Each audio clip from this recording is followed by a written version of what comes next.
Comment Benjamin fit connaissance de grand-mère Élodie.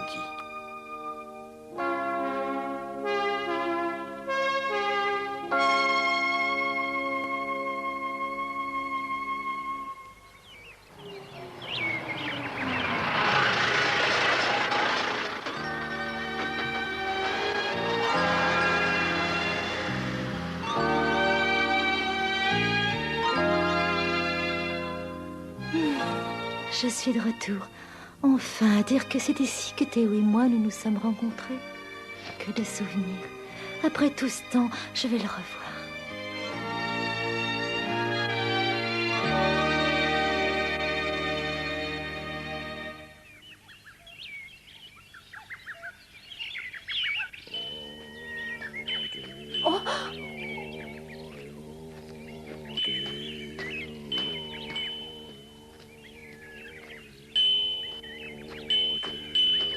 Ah, pauvre grand-père Théo, le vieil homme n'a vraiment pas de chance. J'ai beaucoup de peine. Ah, ça, je devine qu'il aura beaucoup de mal à reposer en paix, sachant qu'il laisse un petit-fils aussi idiot sur cette terre.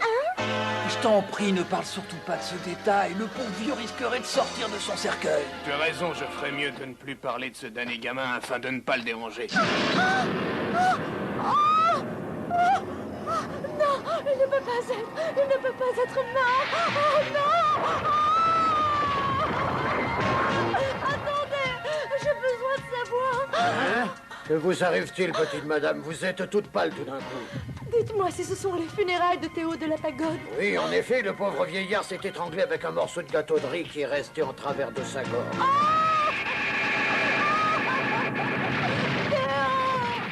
es mort. Tu es mort, mon cher Théo. Devant tant de peine, je devine que vous connaissiez bien Théo. Oui, c'était mon premier amour. Enfin, nous étions de très grands amis tous les deux. Eh bien, c'est parfait. Vous serez donc le chef de cérémonie pour ses funérailles. Moi, le chef de cérémonie? Je ne comprends pas. Théo a bien un petit-fils, n'est-ce pas? Vous parlez de Benjamin, mais cet enfant est idiot, il ne peut pas le faire. Idiot? Benjamin, idiot? Oh, nous allons tous nous recueillir devant ta dépouille mortelle, Théo de la Pagode. Oh, Théo. Tu m'as écrit cette lettre après 50 années de silence.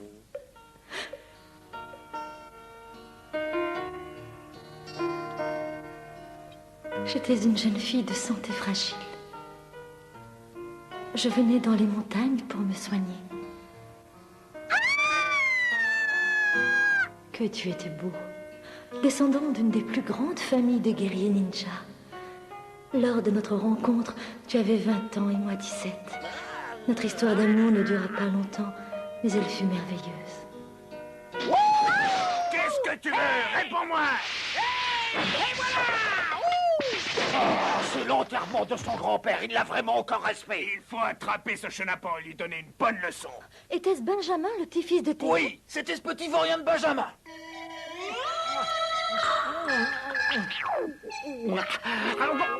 Oh, que c'est bon!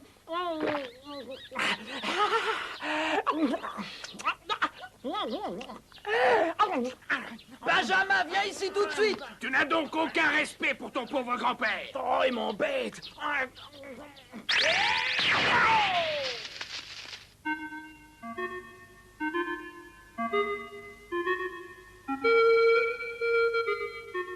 Vous n'allez pas me dire que vous espérez attraper Benjamin avec un piège aussi simple. Mais si, bien sûr, ça va marcher, vous verrez. Le voilà.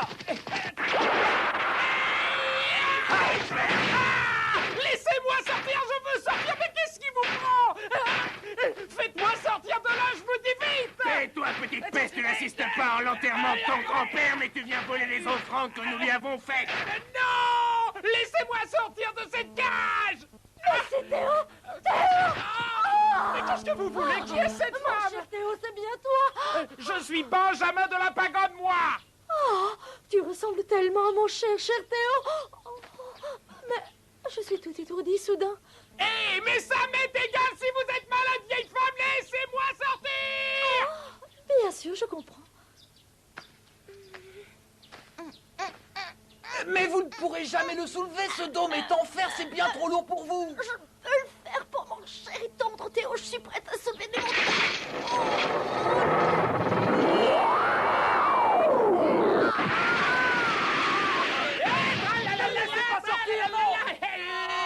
Merci beaucoup, vieille femme. C'est toi, petit malpoli. Oh! Tu n'es même pas venu assister aux funérailles de ton cher grand-père. N'as-tu donc pas honte de bafouer l'honneur des ninjas de la pagode? L'orgueil et l'honneur des ninjas. Grand-père parlait toujours de ça, lui aussi. Quand j'ai appris que grand-père Théo était mort, je n'ai pas pu y croire. Oh, c'est vrai. Jamais, jamais je n'ai pu imaginer que grand-père Théo puisse disparaître. Et puis je vous ai tous vus suivre le cercueil où il est couché. Et je me suis souvenu des moments que j'ai passés avec lui pendant toutes ces années. Pauvre garçon, il n'est pas venu à l'enterrement parce qu'il avait trop de peine. Ah non, c'est Pleure suffit autant maintenant, que tu vieille veux. dame. Laissez-moi tranquille Tu enfin. t'emmèneras avec moi à la ville, ça Et va si te je plaire. pleure, c'est parce que je suis trop content que grand-père soit mort. Ah, ça fait des années que je rêve de vivre seul, d'être libre comme l'air sans plus personne pour me commander comme le faisait grand-père. Pourquoi irais-je à la ville avec vous? Tais-toi, petit impertinent. Reçu il y a peu de temps une lettre de ton grand-père, que voici. Il me demande de prendre soin de toi, Benjamin. Ça ne m'intéresse pas. Tu devrais aller à la ville, Benjamin, ça te plairait. Jamais. Il y a tellement de nourriture rare et délicieuse à la ville. Il y a aussi de très jolies filles là-bas. Ouais. Des filles. Oh. Et la ville est si grande que tu pourras te balader et aller partout où tu le désires. Tu trouveras toujours de merveilleuses choses à manger. Est-ce que c'est vrai, vieille femme? Eh bien, oui. Alors on part tout de suite à la ville. Il doit aller le dire à ton grand-père. Il faut qu'il le sache, Benjamin. Certainement pas, il risquerait de se réveiller si je lui disais. Par quel chemin va-t-on à la ville?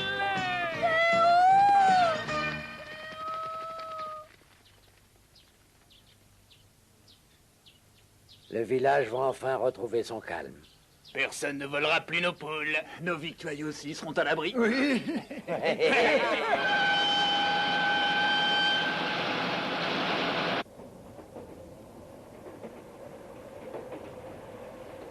Je m'appelle Élodie de Bourga. Benjamin, je suis une très vieille amie de ton grand-père, Théo. Il faut que tu saches que Théo était un très très grand homme. Héritier d'une grande famille de ninjas, il a passé une certaine période de sa vie à s'entraîner, pendant laquelle je n'avais même pas le droit de le toucher. Je lui préparais des gâteaux avec amour, et il les mangeait avec joie. Je n'arrive pas à le croire. Quand j'ai volé le panier repas du fils du maire du village et que j'ai enfin eu l'occasion de manger quelque chose,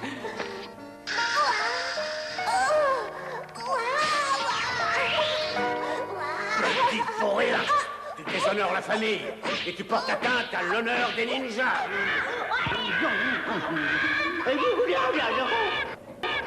quand je pense à tout ça, l'amertume me gagne. Il faut que j'oublie. Oh, je suis vraiment désolée. Te parler ainsi de ton grand-père doit te rappeler de nombreux souvenirs qui te font mal. Oh non, ça va. Seulement j'ai très faim. Nous ne devons plus nous laisser aller ainsi et pleurer. Tu as raison, nous achèterons de quoi manger à la prochaine gare où s'arrête le train. Hé, de quoi manger? Qu'est-ce que c'est? Des paniers repas vendus à la gare. Des paniers repas?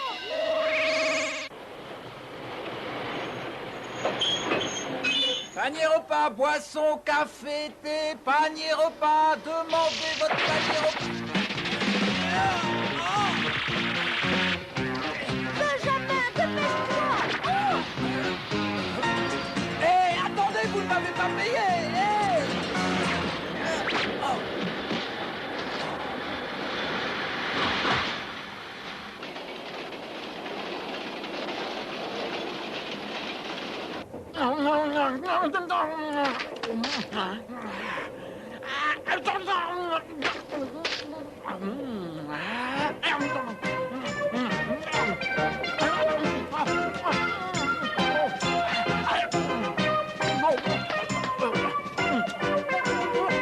Quel merveilleux garçon. Il se concentre sur la nourriture afin d'oublier son chagrin. Oh, pas de doute, il n'a pu qu'être élevé par mon cher Théo. Que c'est bon. Et je peux manger tant que je veux. Grand-père n'est pas là pour m'en empêcher. Oh, c'est la preuve veilleuse m'arrive. Tu entends, grand-père?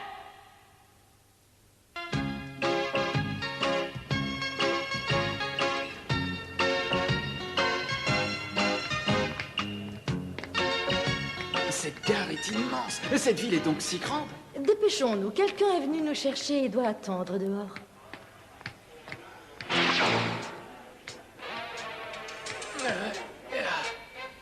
Hein? C'est bizarre. Je sens une présence autour de nous. Quelque chose ne va pas. Oh non, non, tout va très bien.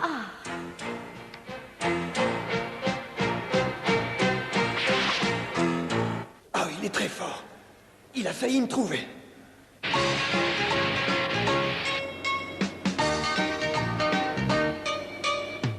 Eh bien, cette ville est encore plus grande que je n'aurais pu l'imaginer. Avec tous ces immeubles partout, je ne peux même pas voir les montagnes. Tes montagnes te manquent-elles déjà, Benjamin? Hein? Pas du tout, ça va très très très bien. Est-ce que vous avez passé un bon séjour, Madame de Beauregard? Vous avez l'air tellement fatiguée. J'ai passé un merveilleux séjour. J'aurais simplement souhaité que mon cher amour Théo soit là. Oh là là, ça ressemble à un grand terrain de jeu.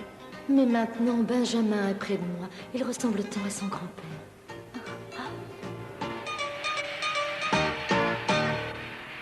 Regarde, Benjamin, voici le lycée que tu vas fréquenter. Je n'ai jamais dit que j'irais au lycée, moi.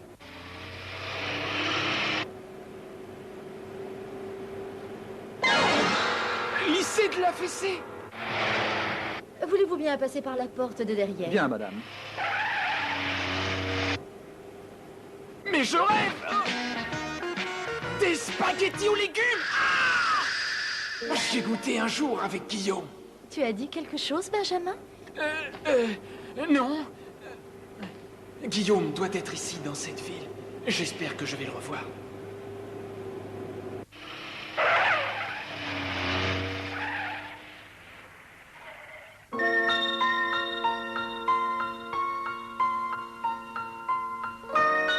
Bonjour, madame. Mes respects, madame de Beauregard.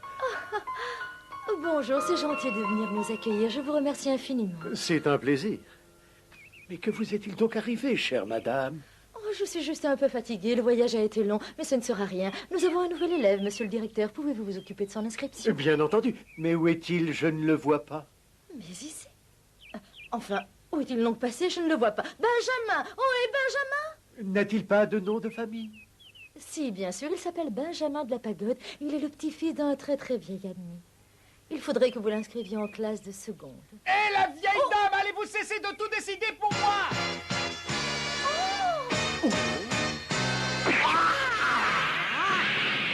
Je ne vous ai jamais dit que j'avais décidé d'aller à l'école ici.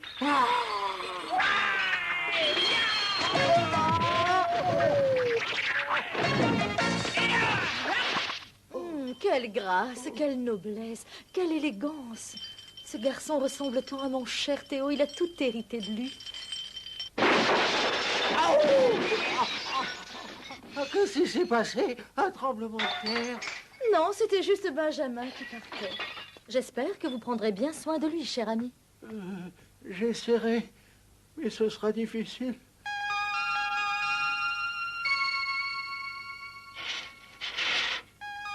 Mademoiselle Agnès, votre grand-mère est de retour. Descendez, je vous prie.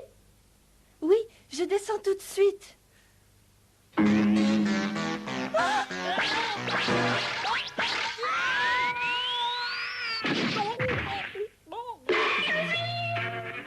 Quelque chose ne va pas, mademoiselle? J'ai vu une chose bizarre sur l'arbre en face. Je ne vois rien dans cet arbre. Mais j'ai pourtant vu quelque chose. Mais qu'est-ce que c'est une vision? Oh, qu'elle est belle.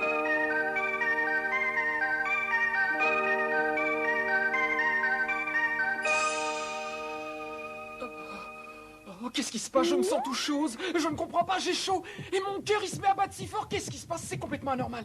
Oh, quelque chose ne va pas, j'en suis sûr. Hein? C'est drôle. J'ai encore cette impression. L'impression que quelqu'un m'observe. Benjamin, le dénèbre!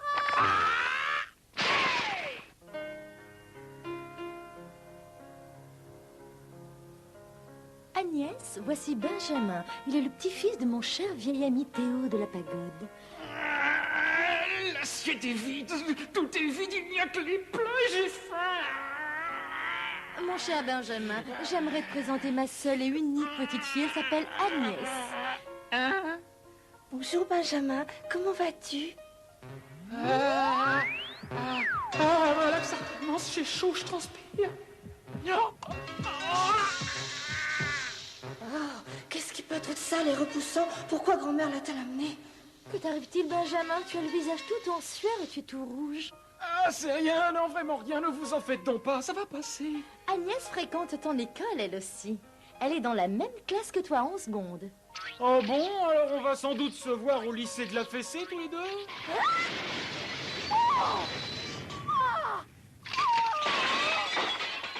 Tu as entendu ça? Calme-toi, Agnès, il ne faut pas t'énerver.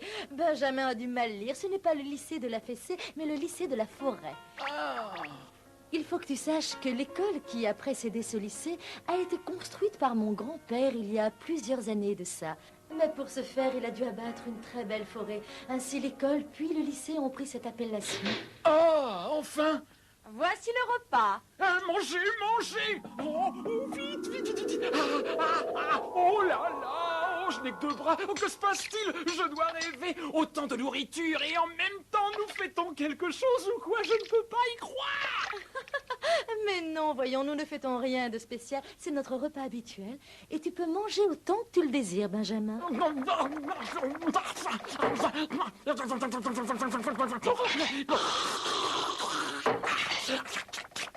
Quelle horreur! On dirait un barbare. Pire, un porc. Non, il est encore bien plus sale que ça.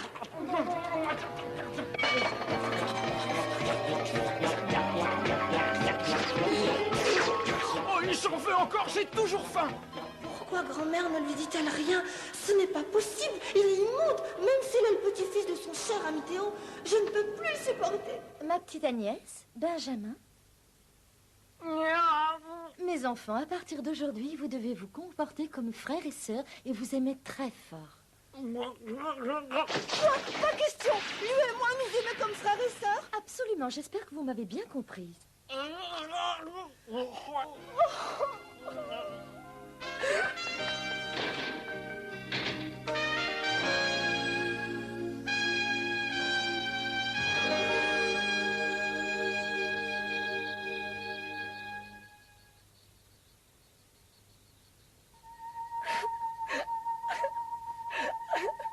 Vous aimez comme frère et sœur. C'était un cauchemar. J'espère que c'était vraiment un cauchemar. Oh, cher Théo, je te promets d'élever le petit Benjamin exactement comme tu l'aurais fait si tu étais encore là. Oh, mon cher Théo. Je ne peux plus rien avaler, grand-mère.